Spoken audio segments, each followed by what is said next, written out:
अगर आप भी उनमें से एक हैं जो रामायण पर विश्वास नहीं करते, यानी जिनका मानना है कि रामायण जैसी घटना कभी हुई ही नहीं, तो आपको बता दें कि हनुमान जी जब समुद्र को लांघकर सीता माता की खोज करने लगे, तब खोजते खोजते वो श्रीलंका पहुंच गए। लेकिन वहां पहुंचकर किसी कारणवश उन्हें अपना विशाल रूप धारण करना पड़ा, जिसकी वजह से उनके पैरों के निशान वहां के चट्टानी पत्थरों पर जम गए। कुछ लोग हैं जो ये बोलते हैं कि रामायण एक झूठ है, एक कोरी कल्पना है, इसमें कोई सच्चाई नहीं है। न तो राम थे, न सीता थी और न रावण था, न ही रामायण का ये युद्ध लड़ा गया था। श्रीलंका में आज भी वहां के चट्टानी पत्थरों पर हनुमान जी के पदचिन्ह साफ साफ दिखाई देते हैं। कई लोग रामायण की कहानी को सिर्फ एक काल्पनिक कथा मानते हैं, तो वहीं कुछ विश्वास भी करते हैं। लेकिन जो विश्वास नहीं करते, उनके आज सारे संदेह दूर होने वाले हैं, क्योंकि आज इस वीडियो में हम आपको रामायण के कुछ ऐसे जीवित प्रमाण दिखाने वाले हैं जो आपको ये बताएंगे कि रामायण की महागाथा कोई कथा मात्र नहीं, बल्कि हमारी धरती पर घटित हुई सबसे बड़ी ऐतिहासिक घटनाओं में से एक है। लेकिन वीडियो शुरू करने से पहले हमारे चैनल को सब्सक्राइब करना न भूलें। अब आते हैं प्रमाण पर। पहला प्रमाण, रामायण में आपने ये पढ़ा होगा कि एक बार लक्ष्मण जी मूर्छित हो गए थे। उस समय हनुमान जी हिमालय गए और वहां से संजीवनी बूटी का एक पूरा का पूरा पहाड़ उठाकर ले आए थे। लेकिन कई लोग पूछते हैं कि जब हनुमान जी उस पहाड़ को उठाकर श्रीलंका तक ले गए,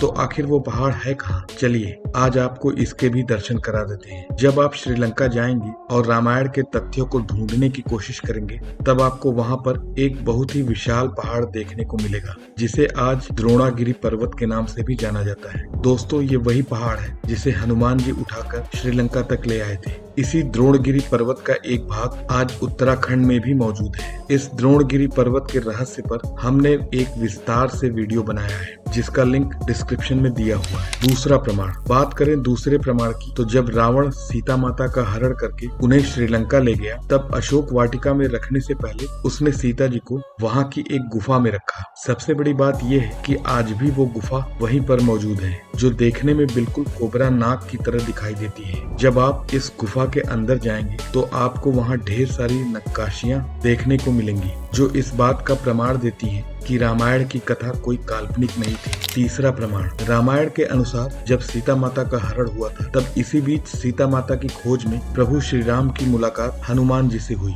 इसके बाद हनुमान जी कई दिनों तक एक स्थान पर श्री राम जी की प्रतीक्षा किया करते थे। उसी स्थल पर एक बहुत बड़ा मंदिर हुआ करता था। सबसे बड़ी बात यह है कि रामायण में भी आपको इस मंदिर का उल्लेख साफ साफ देखने को मिलेगा। आज वहाँ हनुमान जी का मंदिर है। चौथा और सबसे सशक्त प्रमाण, इसी तरह जब प्रभु श्री राम को सीता जी के बारे में पता चला कि कहां पर उन्हें बंदी बनाया गया है, तब भगवान राम और लक्ष्मण जी के साथ हनुमान जी और वानर जाति के अन्य योद्धा श्रीलंका के रास्ते पर निकल पड़े। लेकिन बीच में विशाल समुद्र को देखकर वहीं पर रुक गए। उस समय उनकी सेना के इंजीनियर नल और नील ने विशालकाय चट्टानी पत्थरों के मॉलिक्यूलर स्ट्रक्चर में परिवर्तन करके उसी समुद्र पर एक विशालकाय पुल बनाया, जिस पर वानर राज सुग्रीव की सेना अपने समस्त शस्त्रास्त्रों के साथ लंका तक जा सकती थी। नल नील ने वानर सेना की सहायता से जो पुल बनाया, उसे आज हम राम सेतु के नाम से जानते हैं। इस पुल पर अगर आज शोध कार्य किए जाएं, तो कई चौंकाने वाले तथ्य सामने आ सकते हैं। कुछ विद्वानों का कहना है कि अगर राम सेतु पर शोध कार्य हुए, तो वहाँ पानी के नीचे रावण की प्राचीन नगरी लंका के विपुल वैभव के प्रमाण मिल सकते हैं। वैसे अभी तक के शोध कार्य बताते हैं कि जिन पत्थरों से इस राम सेतु पुल का निर्माण हुआ था, वो पत्थर उसी युग के हैं जिस युग में राम रावण युद्ध हुआ था। पांचवा प्रमाण, आपको जानकर हैरानी होगी कि हाल ही में इस पहाड़ पर और इसके इर्द गिर्द कुछ वैज्ञानिकों ने रिसर्च करना शुरू किया। तो अपनी रिसर्च में उन्होंने पाया कि इस पहाड़ पर कुछ ऐसी जड़ी बूटियां हैं जो सिर्फ और सिर्फ हिमालय पर ही पाई जाती हैं। हालांकि वैज्ञानिक भी इस रिसर्च को करने के बाद बहुत ज्यादा हैरान हुए थे। इन सभी तथ्यों से आपको इतना तो समझ में आ ही गया होगा कि रामायण की कथा काल्पनिक नहीं थी। लेकिन अभी रुकिए, अभी ऐसे और भी कई तथ्य हैं जो आपको हैरान करके रखेंगे। छठा प्रमाण, इसी तरह जब रावण सीता माता को हरण करके ले जा रहा था, तब जटायु ने रावण को रोकने की कोशिश की थी और उससे युद्ध किया था। लेकिन जटायु अपनी इस कोशिश में सफल नहीं हो सके।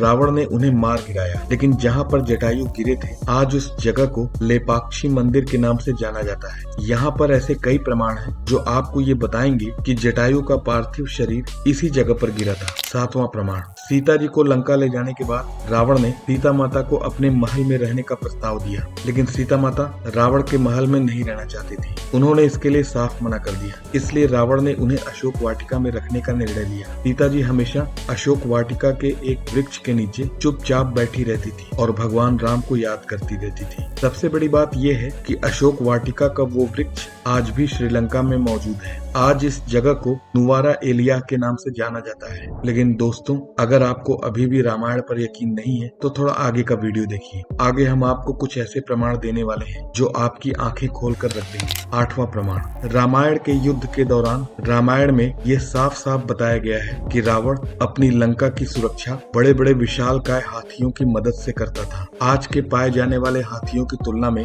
ये हाथी कई गुना ज्यादा बड़े और विशालकाय थे। हालांकि आज से कुछ समय पहले तक लोगों को ये बातें काल्पनिक लगती थी, लेकिन अब श्रीलंका के पुरातत्व विभाग ने शोध करने शुरू किए हैं तो उन्हें हाथियों के ऐसे जीवाश्म मिल रहे हैं जो आज के पाए जाने वाले हाथियों से कई गुना ज्यादा बड़े थे। 9वां प्रमाण, रामायण अगर आपने पढ़ी है या देखी है तो आपको इतना तो पता ही होगा कि हनुमान जी जब पहली बार लंका पहुंचे और रावण ने उन्हें प्रभु श्री राम का दूत समझकर उनकी पूंछ में आग लगा दी तो उसी पूंछ से उन्होंने पूरी लंका में आग लगा दी। इसका सबसे बड़ा प्रमाण ये है कि आज भी यहाँ पर काले रंग की मिट्टी देखने को मिलती है, जो कहीं हद तक ये साबित करती है कि इतिहास में यहाँ पर कभी बहुत भयंकर अग्निकांड हुआ था। 10वां प्रमाण, रावण का वध करने के बाद एक समय ऐसा भी आया जब सीता माँ को अग्नि परीक्षा देनी पड़ी। सबसे बड़ी बात यह है कि जहाँ पर सीता माता ने अग्नि परीक्षा दी थी आज भी वो स्थान पूरी तरह सुरक्षित है। इस जगह को दिबुरुम पोला कहा जाता है। 11वां प्रमाण,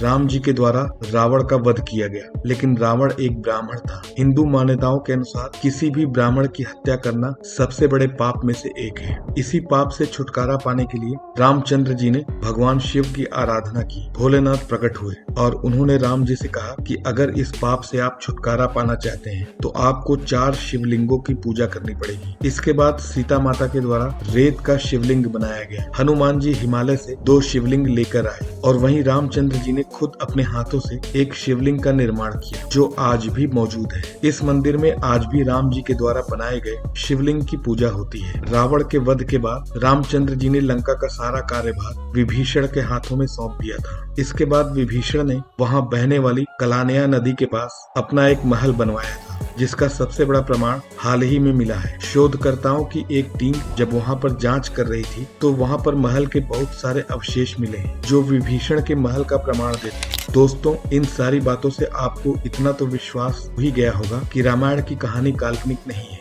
ये किसी के दिमाग की उपज नहीं थी, लेकिन आपको बता दें कि अभी इसकी खोज पूरी नहीं हुई है। आज भी बहुत सारे वैज्ञानिक श्रीलंका के इलाके में रामायण के सबूत ढूंढने में लगे हुए हैं। हो सकता है कि आने वाले समय में आपको रामायण के इससे भी बड़े प्रमाण देखने को मिल जाए। तो दोस्तों, वीडियो कैसी लगी कमेंट सेक्शन में जरूर बताइएगा। वीडियो को लाइक करें, शेयर करें और चैनल को सब्सक्राइब करें। तब तक के लिए धन्यवाद।